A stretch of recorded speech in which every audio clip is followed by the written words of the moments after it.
الصلاة والسلام عليك يا نبي الله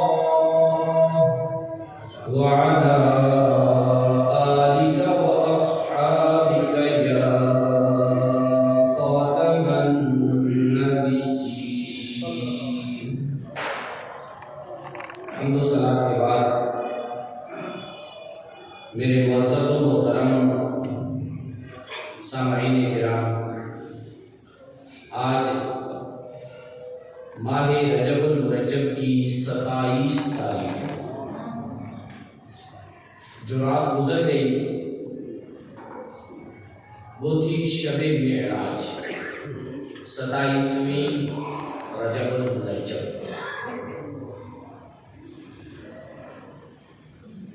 اس 27ویں رجب المرجب کو اللہ تبارک و تعالی نے اپنے پیارے حبیب صلی اللہ تعالی علیہ وآلہ وسلم کو ایک عظیم الشان معجزہ عطا فرمایا۔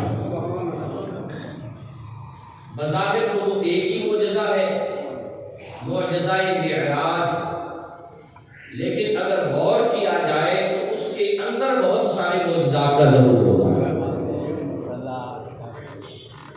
جی ہاں، آج ہم اسی معجزہ معراج کے متعلق چند باتیں قرآن و حدیث کی روشنی میں سننے کی سعادت حاصل کرتے ہیں۔ واقعہ معراج تو آپ احباب نے کئی بار سنا ہوگا، سن رکھا ہوگا۔ بالخصوص آج کی گفتگو میں میں جو عرض کرنا چاہتا ہوں وہ ہے کہ معراج کرانے میں وہ کیا کیا حکمتیں تھیں جن کے پیش نظر اللہ نے حبیب کو معراج کرایا۔ کہ اللہ تبارک و تعالی سب حکیموں سے بڑا حکیم ہے۔ یہاں حکیم بمانا طبیب نہیں ہے، وہ جڑی بوٹیوں والا حکیم نہیں، حکیم بمانا وہ کہ جس کی گفتگو، جس کے کام حکمت سے بھرپور۔ تو میرا مولا سب حکیموں سے بڑا حکیم ہے، اور ایک عربی کا مقولہ ہے کہ حکیم کا کوئی بھی کام حکمت سے خالی نہیں ہوتا، اس کے اندر بہت ساری حکمتیں پوشیدہ ہوتی ہیں۔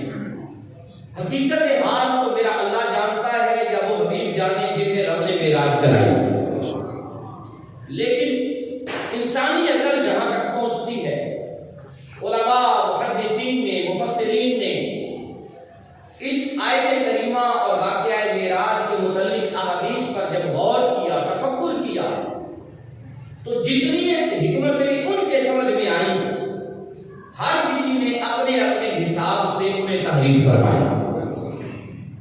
چند حکمتیں میں بھی آج عرض کرنے کی کوشش کرتا ہوں۔ اللہ تبارک و تعالی حق سچ کہنے کی توفیق عطا فرمائے، اور سن سنا کر ہمارے دلوں میں ہمارے پیارے حبیب صلی اللہ تعالی علیہ وسلم کی محبت کو میرا مولا اور ترقیاں عطا فرمائے۔ تو آج کی ہماری گفتگو کا موضوع ہے معراج مصطفیٰ صلی اللہ علیہ وسلم کی حکمت۔ ویسے تو بہت ساری حکمتیں ہیں علماء کرام نے جو بیان فرمائی ہیں، میں ان میں سے چند درج کرتا ہوں۔ مفسرین فرماتے ہیں کہ معراج کرانے میں ایک حکمت یہ بھی تھی، چونکہ اللہ تبارک و تعالی نے پیارے حبیب علیہ السلام کو تمام انبیاء اور رسل سے بھی افضل بنایا، اور یہ صرف اور صرف ہم مسلمان ہی نہیں مانتے، بلکہ جو پچھلے دینوں کے ماننے والے صحیح لوگ ہیں، تورات، انجیل، زبور کے پڑھنے والے، وہ بھی اس بات کو مانتے ہیں کہ اللہ تبارک و تعالی نے جناب محمد مصطفیٰ صلی اللہ علیہ وسلم کو اس کائنات میں ہر افضل سے افضل پیدا فرمایا۔ اسی لیے سیدی اعلیٰ حضرت بھی کہتے ہیں سب سے اعلیٰ و اولا ہمارا نبی، سب سے بالا و بالا ہمارا نبی، اب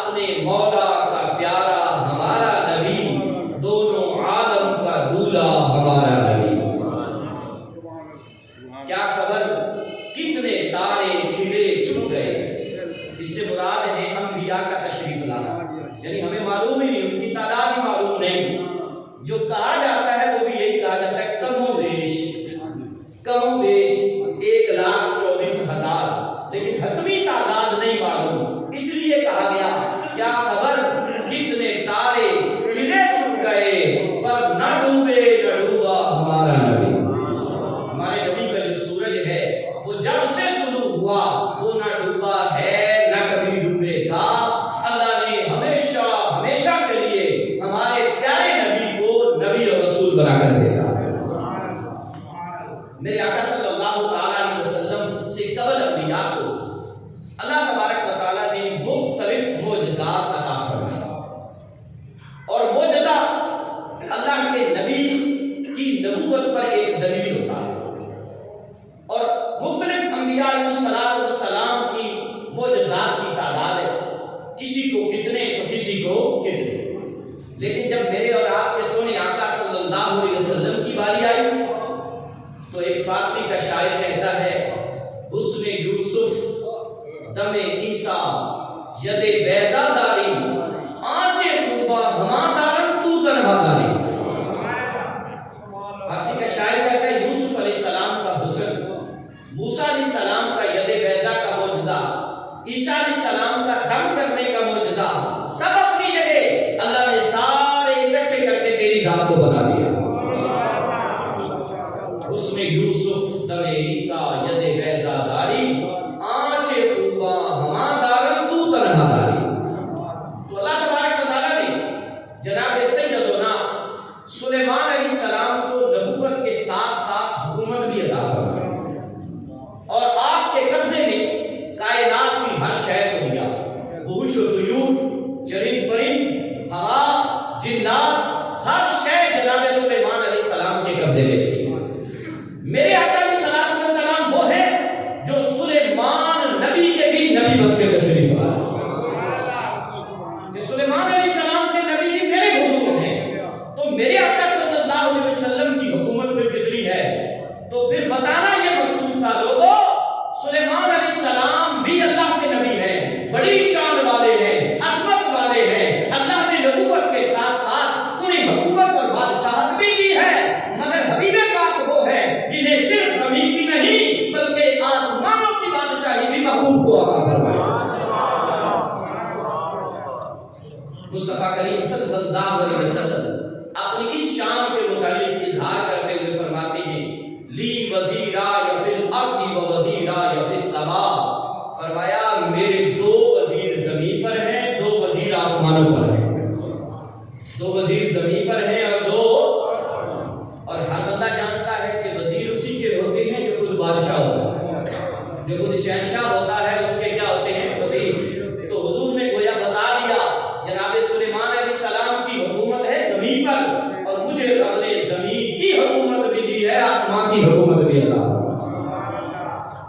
تو جتنی شانیں باقی انبیاء کو دی اس سے بڑھ کر شانیں اللہ نے میرے اور آپ کے پیارے حبیب کو عطا فرمائی. جناب سیدنا موسیٰ علیہ السلام کو اللہ تعالیٰ نے یہ شان بخشی کہ آپ علیہ السلام کے ساتھ اللہ نے بغیر جبریل کے واسطے کے کلام فرمایا. بغیر جبریل کے واسطے کے کلام فرمایا کہ واسطہ جبریل بیچ میں نہیں تھا.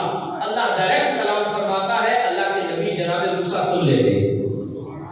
یہ بڑی شان، بڑی عظمت ہے، اور یہی دین اسلام کا ترہ امتیاز ہے. تو میری طرف کہ معاذ اللہ ثم معاذ اللہ، ہم کسی نبی کی شان کے بارے میں انگلی نہیں اٹھاتے، کیونکہ ہمارے نبی نے ہمیں یہ سکھایا ہے، سمجھایا ہے.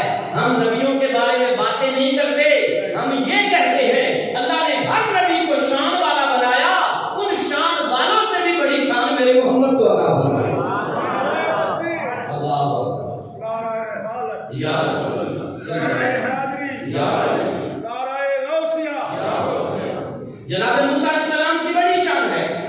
اللہ تعالیٰ نے ان سے ڈائریکٹ کلام فرمایا ہے، اور جناب موسیٰ بھی جب کلام کر کر کے طبیعت کے اندر یہ بات آئی کہ جس ذات سے میں کلام کرتا ہوں آخر اسے دیکھوں بھی تو صحیح ہے.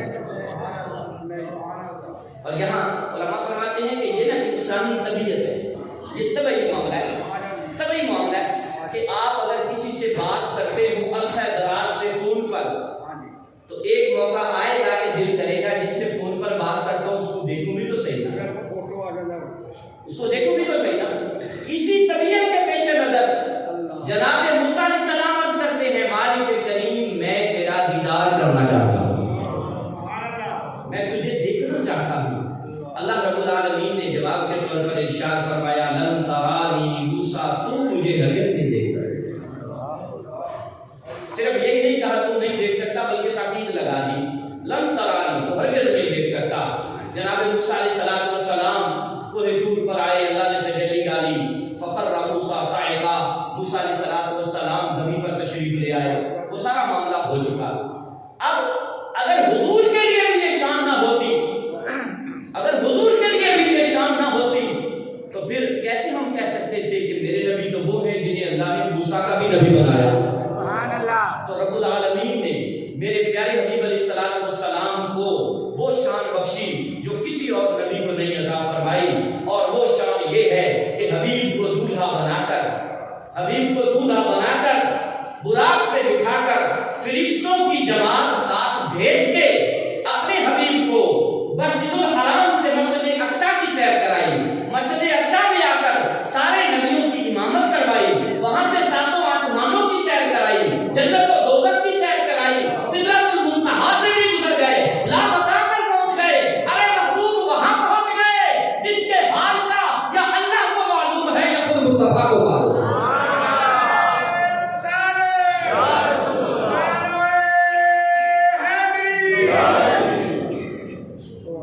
اگر جناب موسیٰ علیہ السلام کی طرح حضور کو بھی رب کا دیدار نہ ہوتا تو جس طرح دہریے آج بھی موجود ہیں جو رب کا بھی انکار کرتے ہیں، انہوں نے کہنا تھا کسی نبی نے آج تک رب کو دیکھا ہی نہیں، رب تو ہے ہی کوئی، تو انہوں نے انکار کر دینا تھا۔ اللہ نے اپنے حبیب کو اپنا دیدار کرایا۔ حبیب پیارے جب ان جیسا کوئی منہ کھولے تو انہیں بتا دینا میں محمد وہ ہوں جس نے رب کا دیدار کیا، اور وہ بھی سر کی آنکھوں سے دیدار کیا۔ فَأَوْحَىٰ إِلَىٰ عَبْدِهِ مَا أَوْحَىٰ، جب دیدار کیا باتیں کیا ہوئی اللہ نے وہ راز میں رکھی ہیں۔ میرا مولا فرماتا ہے بس اب رب نے اپنے بندے کی طرف وحی فرمائی، وہ جو اس نے چاہا وہی فرمایا۔ اور کیسے رب کا دیدار کیا؟ فرماتا ہے مَا زَاغَ الْبَصَرُ وَمَا طَغَىٰ، نہ آنکھ جھپکی نہ آنکھ بند کی، نہ آنکھ جھپکی نہ آنکھ بند کی، بلکہ اگر میں یوں کہوں تو شاید یہ غلط نہ ہو، محبوب نے ٹک ٹکی باندھ کے رب کا دیدار کیا، رب کا دیدار کیا۔ میرے آقا صلی اللہ علیہ وسلم کی اس شان کو لوگوں کے سامنے ظاہر کرنا تھا۔ اے لوگوں یہ نہ سمجھنا کہ کسی کے لیے بھی دیدار نہیں ہے، دیدار رب العالمین دنیا میں ہے تو وہ ایک ہی ہستی کے لیے ہے جسے محمد رسول اللہ کہا جاتا ہے۔ رب نے انہیں اپنا دیدار کرایا۔ دوسری وجہ مفسرین محدثین یہ کہتے ہیں کہ یہ بات تو کنفرم ہے کہ حضور تمام کائنات سے افضل ہے، کنفرم ہے، سارے انبیاء بھی جانتے ہیں، سارے فرشتے بھی جانتے ہیں، تو اس بات کا اظہار کرنا بھی مقصود تھا، اس بات کا اظہار کرنا بھی مقصود تھا کہ اس کائنات میں اب تک جو افضل آئے وہ تھے جنہیں رب نے نبی و رسول بنایا ہے۔ وہی لوگ افضل تھے نا بھائی، وہی لوگ افضل تھے، لیکن معراج والی رات جتنے افضل ہیں وہ سارے آج پیچھے صف بنا کر کھڑے ہیں۔ اس سے پہلے جتنے انبیاء تشریف لائے وہ سارے آج مسجد اقصی میں صف بنا کر کھڑے ہیں۔ پھر حضور جب بیت المعمور پہنچے تو بیت المعمور میں سارے فرشتے حاضر ہیں۔ بیت المعمور کیا ہے؟ جس طرح زمین پر خانہ کعبہ ہے بالکل اس کے اوپر سیدھا آسمانوں پر بھی ایک کعبہ ہے جسے بیت المعمور کہا جاتا ہے۔ یہ انسانوں کا کعبہ ہے، وہ فرشتوں کا کعبہ ہے۔ یہاں انسان طواف کرتے ہیں، وہاں فرشتے طواف کرتے ہیں۔ یہاں انسان قبلہ سمجھ کر اس کی جانب سجدہ کرتے ہیں، وہاں فرشتے اسے قبلہ بنا کر اس کی جانب سجدہ کرتے ہیں۔ حضور جب پہنچے بیت المعمور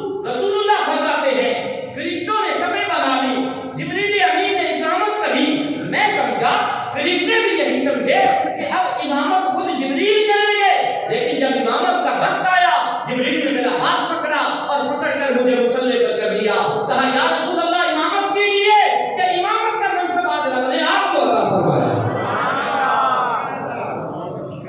امامت کا منصب اللہ نے آپ کو عطا فرمایا. میرے آقا صلی اللہ علیہ وسلم نے اس دنیا کے افضل لوگوں کی بھی امامت فرمائی اور آسمانوں کے افضل لوگوں کی بھی امامت فرمائی, تاکہ سب پر ظاہر ہو جائے زمین میں افضل ہے انبیاء اور مرسلین, آسمانوں میں افضل ہے فرشتے, ان تمام سے جو افضل ہیں انہیں محمد رسول اللہ کہا جاتا ہے. اس مقصد کے اظہار کے لیے اللہ رب العالمین نے اپنے پیارے حبیب صلی اللہ علیہ وسلم کو معراج کرائی ہے. محدثین و مفسرین ایک اور بات بھی یہاں تعریف فرماتے ہیں کہ معراج کی ایک حکمت یہ بھی ہے. وہ کیا ہے آپ بھی سنیے.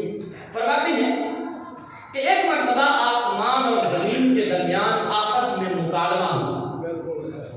زمین کہتی ہے میں تجھ سے افضل ہوں. کیوں؟ مجھ پر دریا, نہریں, سبزہ, کھیتیاں, پھل پھول سب کچھ میرے اوپر ہے.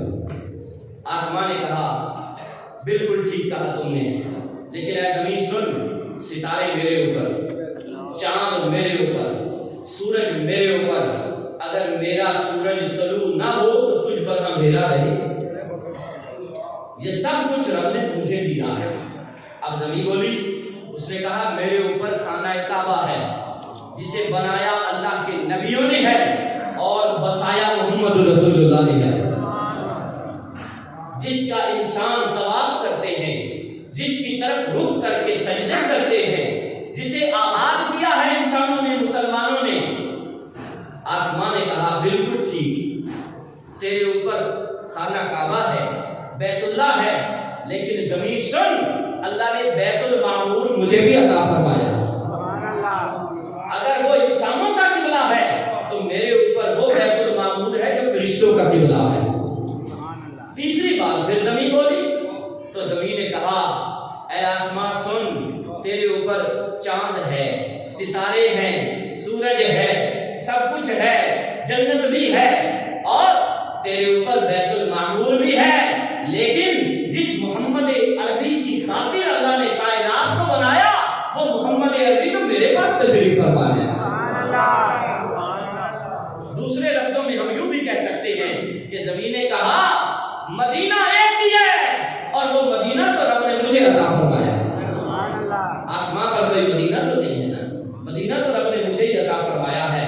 تو اس بات کو نقل کرتے ہوئے ایک شاعر بھی بڑے خوب انداز میں کیا کہتا ہے, کہتا ہے خم ہو گئی پشت فلک اس تانے زمین سے.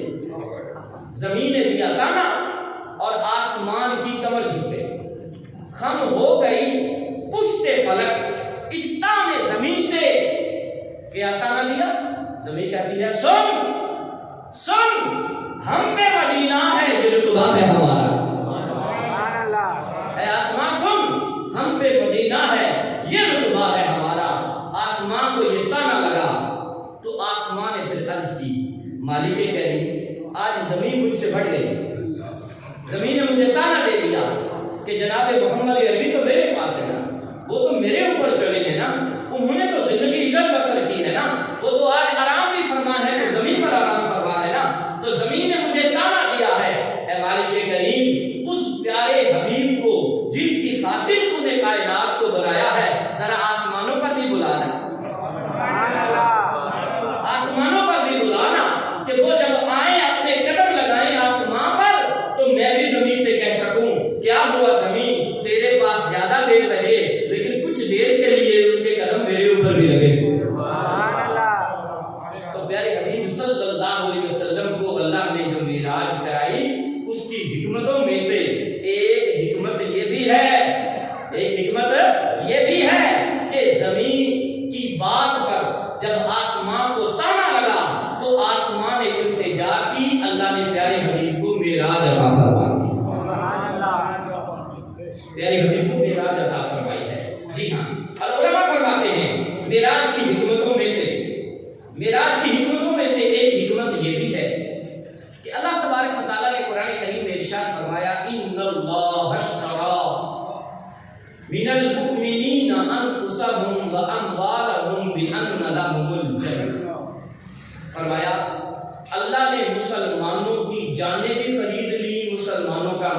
خرید لیا۔ قربان جائیں، الفاظ پر غور کریں، قربان جا کر الفاظ پر غور کریں۔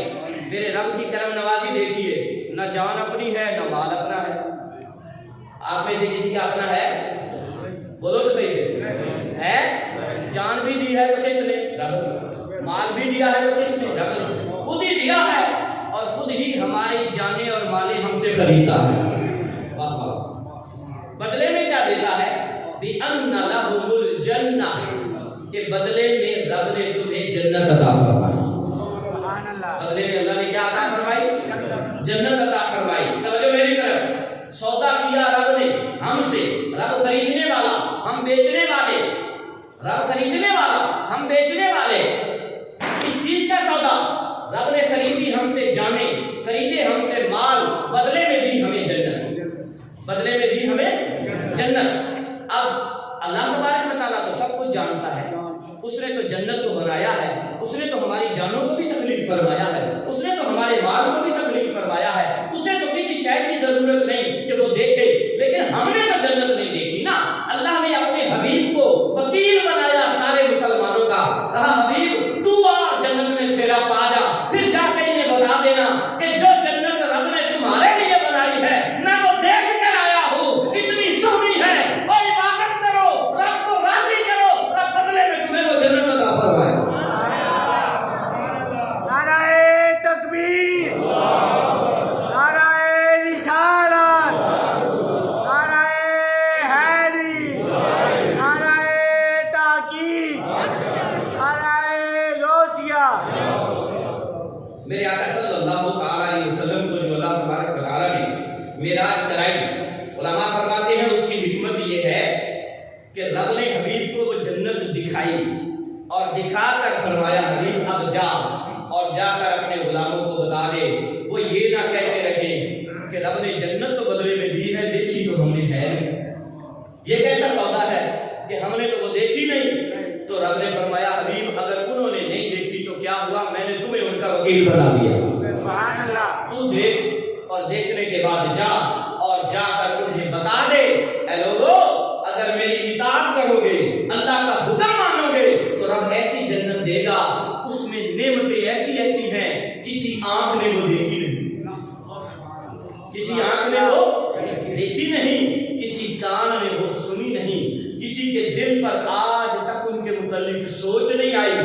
جو سوچتے ہو اس سے بھی بڑھ کر نعمتیں رب نے تمہارے لیے تیار کر رکھی۔ سبحان اللہ۔